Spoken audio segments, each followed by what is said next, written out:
Welcome to sing me simplifies. आज हम simplify करेंगे वाक्य। वाक्य की परिभाषा है शब्दों के मेल से बनी सार्थक व क्रमबद्ध रचना को वाक्य कहते हैं। वाक्य के दो अंग होते हैं, उद्देश्य और विधेय। उद्देश्य वाक्य के इस भाग में कर्ता होता है और विधेय वाक्य के इस भाग में कर्ता के बारे में बताया जाता है। अब मजदूर काम कर रहे हैं। मजदूर जो है वो उद्देश्य है और काम कर रहे हैं ये विधेय है। वाक्य के भेद।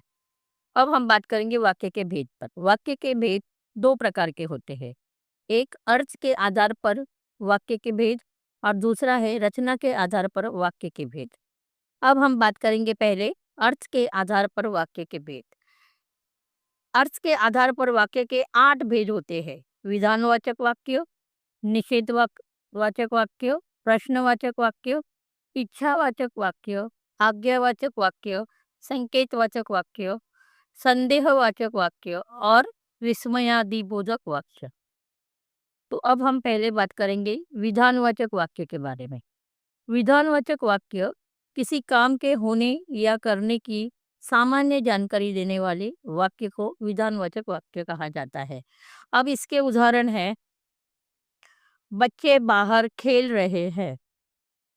दूसरा वाक्य है, सूर्य पूर्व में उदय होता है। अब दूसरा विनिषेधवाचक वाक्य, जिन वाक्यों से न का भाव प्रकट होता है उन्हें निषेधवाचक वाक्य कहते हैं।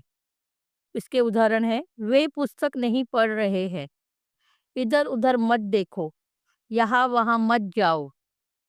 यह सब निषेधवाचक वाक्य के उदाहरण है। अब तीसरा है प्रश्नवाचक वाक्य। यहाँ पर प्रश्नों के बारे में प्रकट होते हैं भावनाएं। अब पहला है, यह किसकी पुस्तक है, तुम कहाँ जा रहे हो, क्या तुमने चाय पी है। यह सब प्रश्नवाचक वाक्य है। अब चौथा है इच्छावाचक वाक्य। इन वाक्यों में शुभकामना, आशीष, आशीर्वाद, ये सब वाक्य इच्छावाचक वाक्य कहते हैं। इसमें उदाहरण है, सदा सुखी रहो, आपकी यात्रा मंगलमयी हो, आप खुश रहो। पांचवा है आज्ञावाचक वाक्य। इस वाक्य में आदेश व अनुरोध किया जाता है। इसके उदाहरण है, तुम बाजार से सामान ले आओ, कृपया शांत बैठो। ये दूसरा वाक्य है। छठा है संकेतवाचक वाक्य। यदि, अगर से शुरू होने वाले वाक्य को संकेतवाचक वाक्य कहते हैं। इसके उदाहरण है, यदि तुम वर्षा में न भीगते तो बीमार न पड़ते, अगर तुम पहले ही अपना काम पूरा कर लेते तो तुम्हारा मम्मी पापा को फोन नहीं करना पड़ता। ये दूसरा वाक्य है। सातवां है संदेहवाचक वाक्य। जिस वाक्य को क्रिया के होने से संदेह होता है। संदेह मतलब शक, शायद वो आज की मैच जीत जाए। दूसरा है संभवतः आज बारिश हो। यह दोनों भी संदेहवाचक वाक्य है। अब आठवां और आखिरी है विस्मयादिबोधक वाक्य।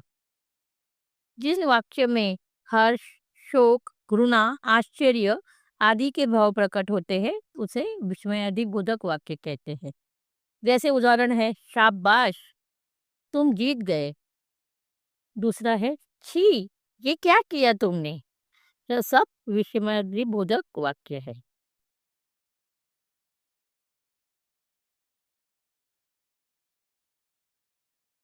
रचना के आधार पर वाक्य के भेद। अब इस पर हम बात करेंगे। सरल वाक्य, इसकी परिभाषा है कि एक ही मुख्य क्रिया होती है और एक ही उद्देश्य होता है।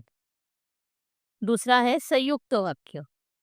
इसमें दो स्वतंत्र वाक्य होते हैं जिसमें और, पर, किंतु, या से जुड़े होते हैं। तीसरा है मिश्र वाक्य। इसकी परिभाषा है, एक मुख्य वाक्य होता है और दूसरा उस पर निर्भर होता है या आश्रित होता है।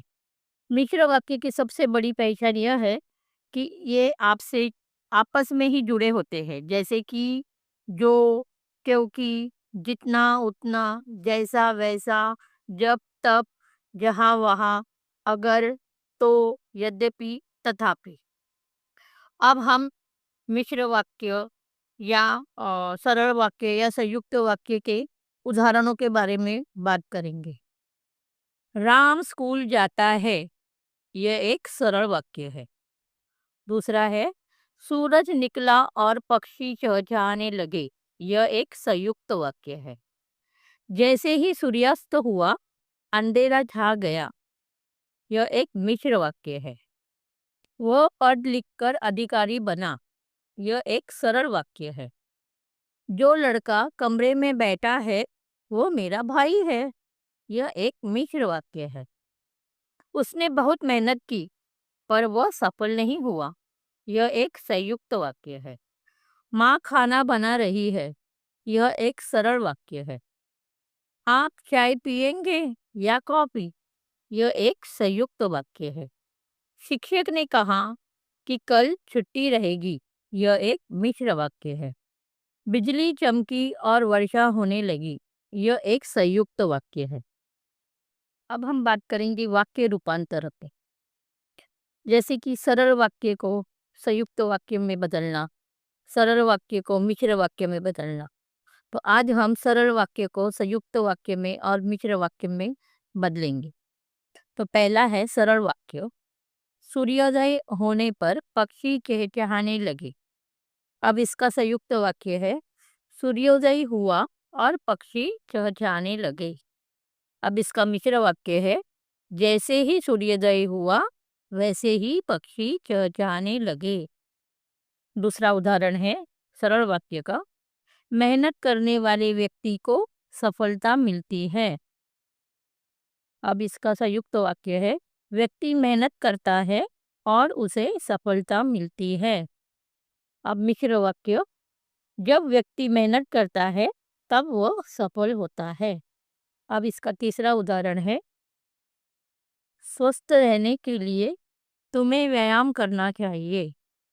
अब इसका संयुक्त वाक्य है, तुम्हें स्वस्थ रहना है इसीलिए व्यायाम करो। अब इसका मिश्र वाक्य है, अगर स्वस्थ रहना है तो तुम्हें व्यायाम करना चाहिए।